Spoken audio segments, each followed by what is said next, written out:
Je l'ai souligné à l'instant, si nous voulons être non pas choisis par Dieu, mais être bénis par Dieu et travailler avec succès à son œuvre, construire avec lui, il nous faut rechercher cette grâce de la fidélité. C'est une grâce, on la reçoit de Dieu sur la base qu'on veut rester fidèle, mais qu'on ne peut pas l'être humainement, qu'on ne peut pas le rester.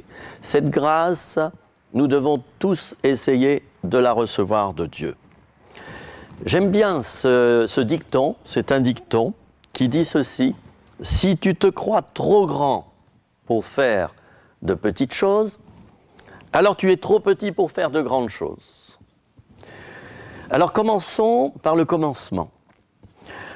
Dans la vie professionnelle, on a tous connu cela, presque tous.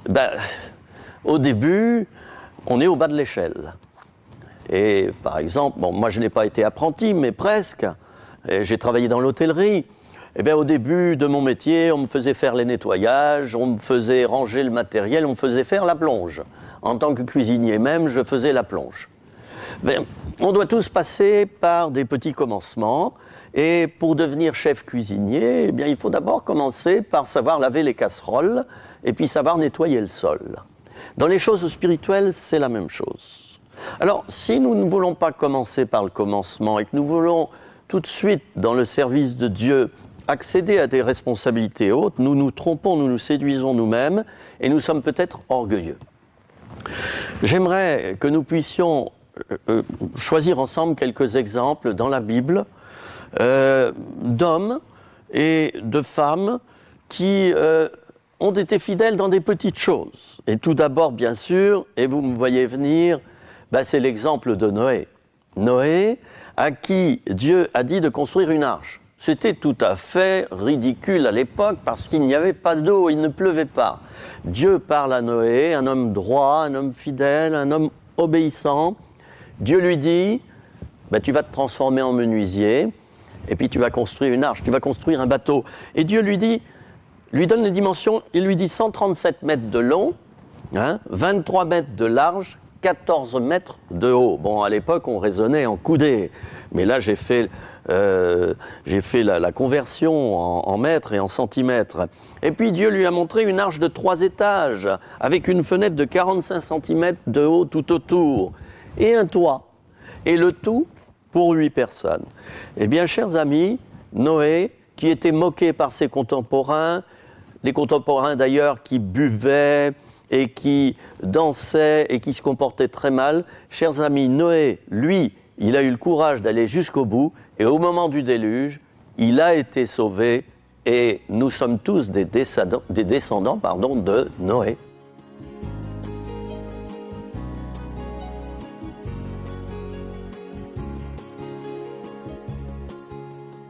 Un autre exemple dans l'Ancien Testament, c'est celui de notre ami Moïse. Moïse, d'ailleurs, qui signifie « sauver des eaux ». Lui aussi, il a vécu en quelque sorte sur une arche et il a été abandonné sur le fleuve. Enfin, je passe sur ce sujet.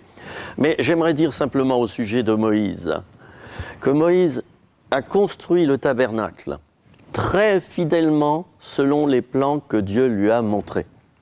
Et voyez-vous, c'est important de recevoir de Dieu ce qu'on va construire et d'être fidèle à la pensée de Dieu, car nous ne sommes pas destinés à accomplir nos projets à nous, mais les projets de Dieu lui-même.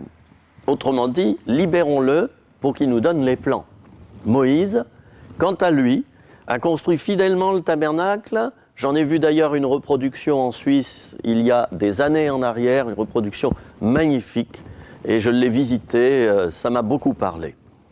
Dans les dimensions, le choix des matériaux, Moïse a été scrupuleux, il a été fidèle dans les petites choses. Nous retrouvons tous ces détails dans le livre de l'Exode, chapitres 35 à 40. Josué.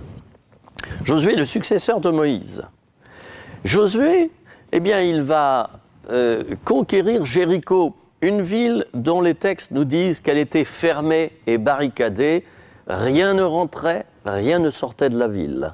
C'est peut-être l'image de votre cœur, vous qui m'écoutez et qui me voyez maintenant.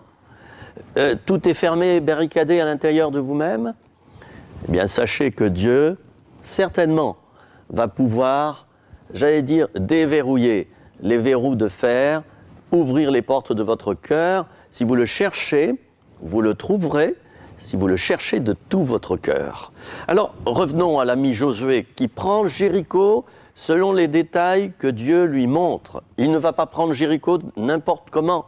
Dieu va lui dire que pendant 6 jours, ils vont devoir se mettre en procession et faire le tour de la ville sans parler. Et puis Dieu va dire à Josué, le 7e jour, vous ferez le même jour, donc 7 fois, ça fait une longue distance, 7 fois le tour de la ville, et puis tout le monde criera, et puis les murailles de Jéricho vont s'écrouler. Il y avait 7 sacrificateurs qui marchaient devant avec 7 trompettes, et ils sonnaient de la trompette et ils faisaient du bruit.